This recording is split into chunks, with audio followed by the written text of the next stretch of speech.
Welcome to r/slash Stories About Kevin, which has stories of some of the dumbest people on planet Earth. The subreddit is called Stories About Kevin, as in Kevin from The Office.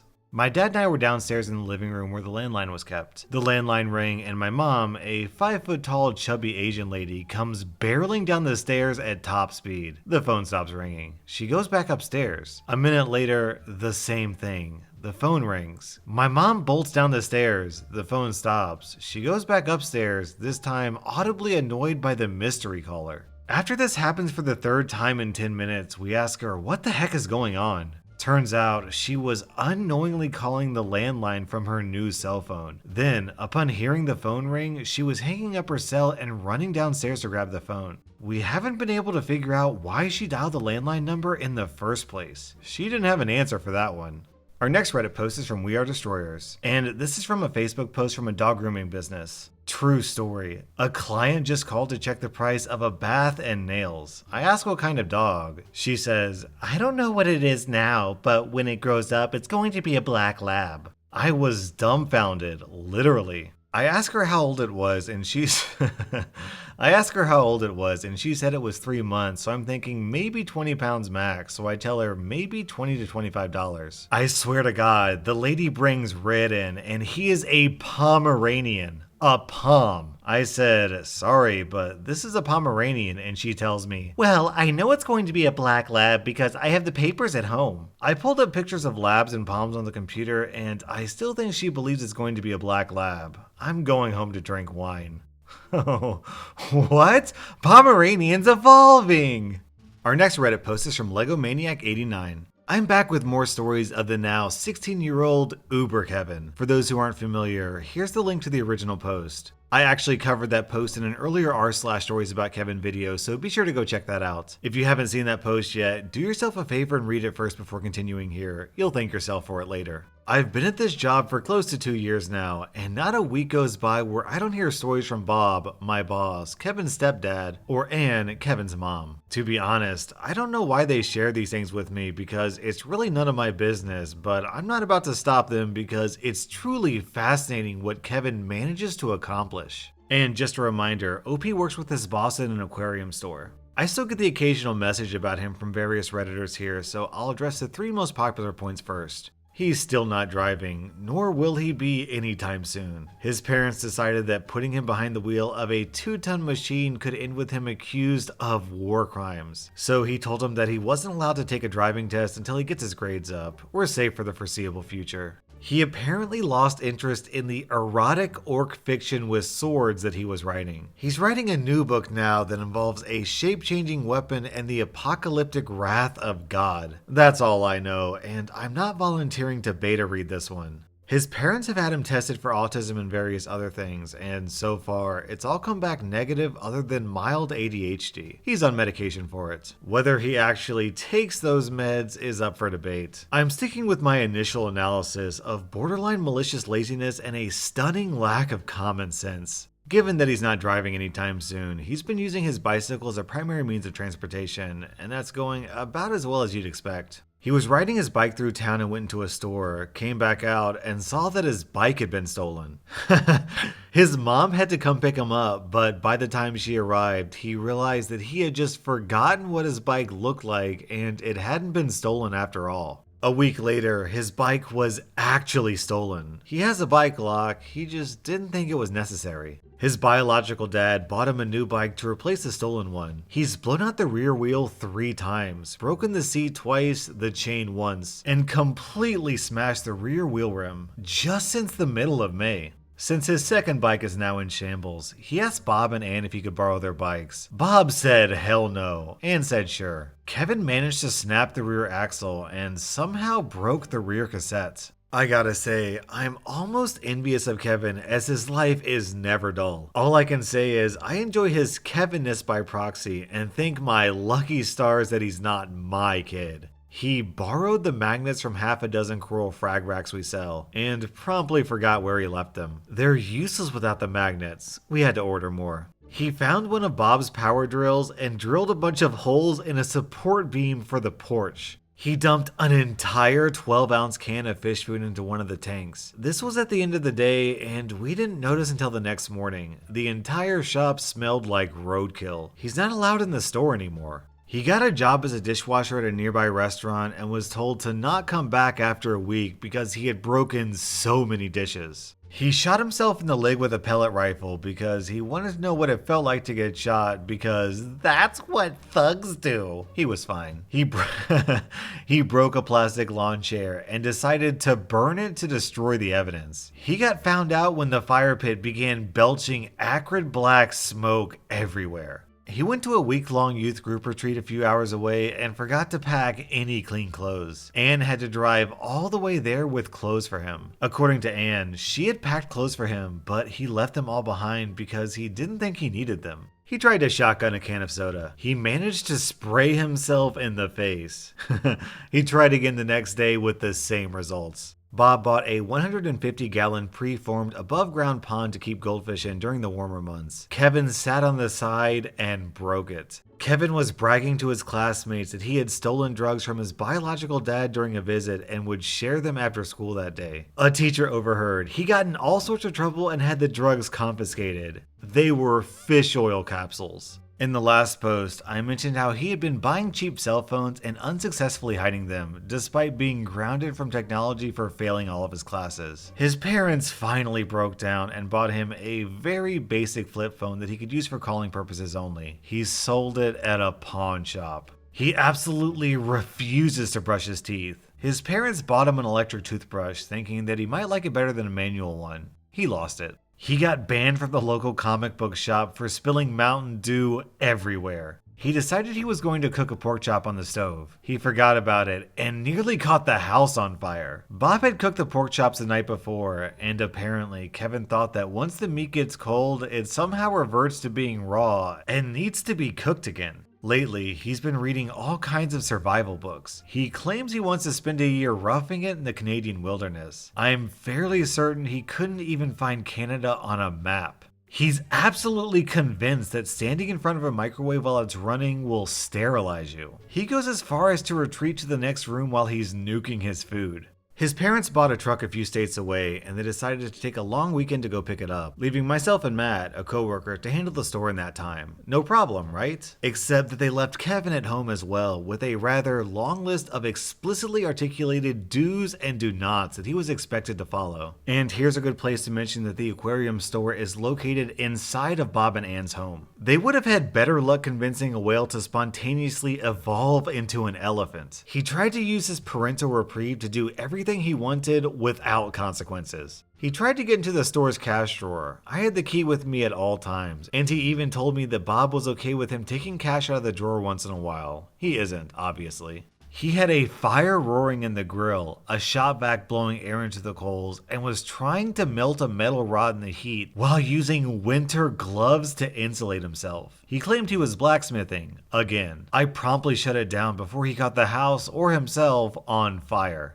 I went to the store's garage to look for something. Kevin was there and loudly announced, "I'm not doing anything!" I hadn't asked. I still have no idea what he was up to. Kevin announced to Matt and I that he was having friends over that night to smoke weed, take pills, and whatnot. I said not a chance. I called Bob. He said abso-effing-lutely not. I told Kevin and he said, "My parents didn't have to know." He tried to bribe me with a few grams of weed. I turned him down. Kevin stayed the night at the house, more to keep an eye on Kevin than anything else. Kevin invited his friends over anyway. They filled the house with weed smoke and threatened Matt when he confronted them. Matt called me, then called Bob. Bob called the next door neighbor who came over and stormed into Kevin's room, scaring the bejesus out of Kevin and his buddies. He then tried to bribe Matt with a few grams of weed as well. Matt also turned him down. Kevin and his buddies then tried to hide in the garage after the neighbor left. Matt found them when one of them knocked over a small aquarium and broke it, and they ran out through the back door. Bob and Ann skipped half of the plans they had to come home early. Needless to say, Kevin is in a world of trouble. He got a job at Dairy Queen and got fired after a week for, quote, not maintaining a professional demeanor. That's retail speak for he can't keep his mouth shut around the customers. His bike got stolen.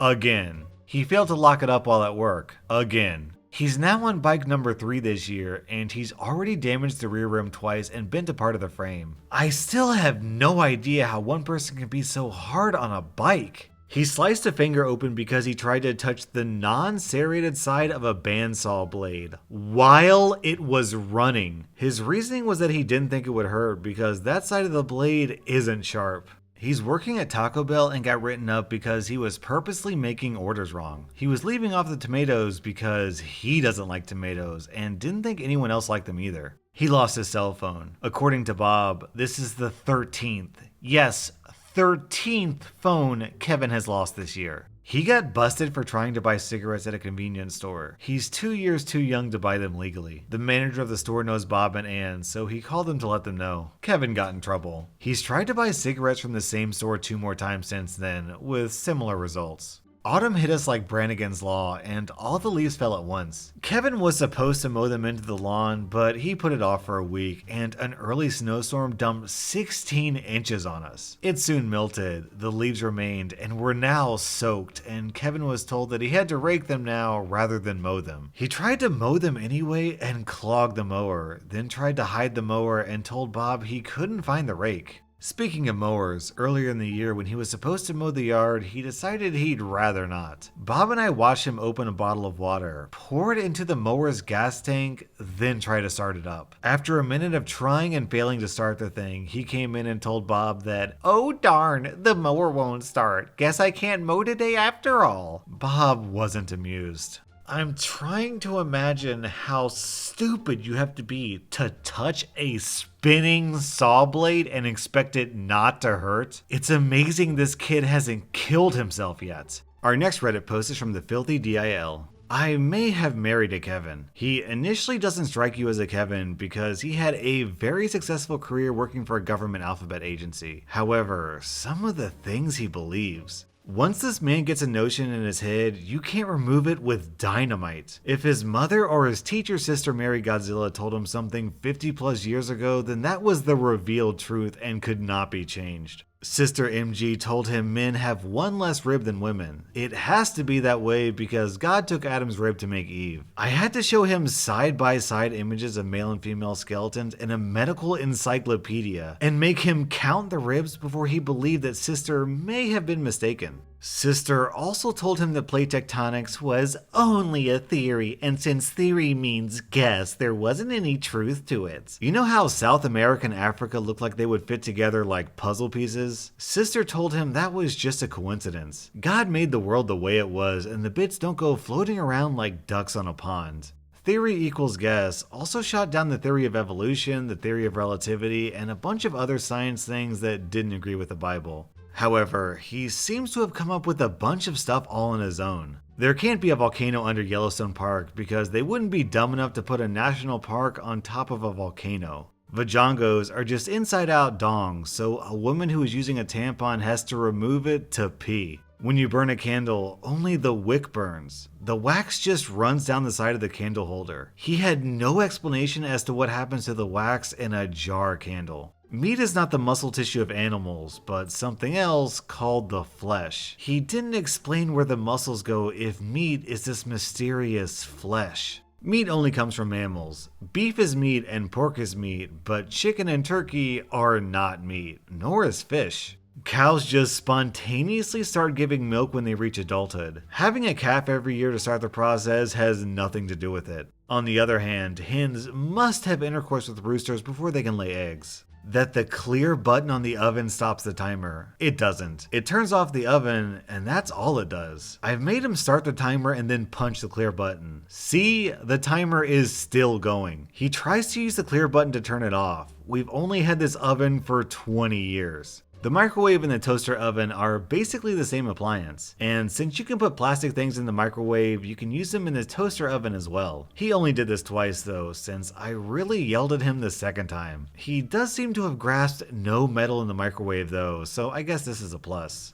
Chopped is the same as sliced. He was going to a church picnic and had volunteered to bring sliced tomatoes and lettuce and onions for the hamburgers. He asked me to chop all these things for him. Not slice, chop. I had to explain the difference. That the volume of a medium-sized bowl is exactly the same as that of a smaller bowl. This is a long-standing confusion actually. I cannot tell you how many times I explained that to save cabinet space, you put small bowls inside medium bowls, which go inside large bowls. You don't try to stack a medium-sized bowl on top of a small bowl. This man, who can pack a moving truck tighter than Marilyn Monroe's girdle, simply cannot grasp this simple concept. Or maybe instead of a concept, it's just a theory. Our next Reddit post is from My Heels Will Crush You. Kevin, his real name is actually Kevin, I wish I was joking, is a bass drum in our marching band. In addition to his former band felonies, always being late to rehearsal, not knowing how time signatures work, dropping his drum on a daily basis, Kevin has committed a new and worse crime. After 12 hard years of constant fundraising, our band finally bought new uniforms to replace our old ones from the 90s. These were not cheap. Each uniform came with a cost of about $1,000, not including the price for hats, gloves, and shoes. Because of the new uniforms, our band director drilled into us the no eating in uniform rule, a simple enough rule to follow, especially if we heard it dozens of times a day.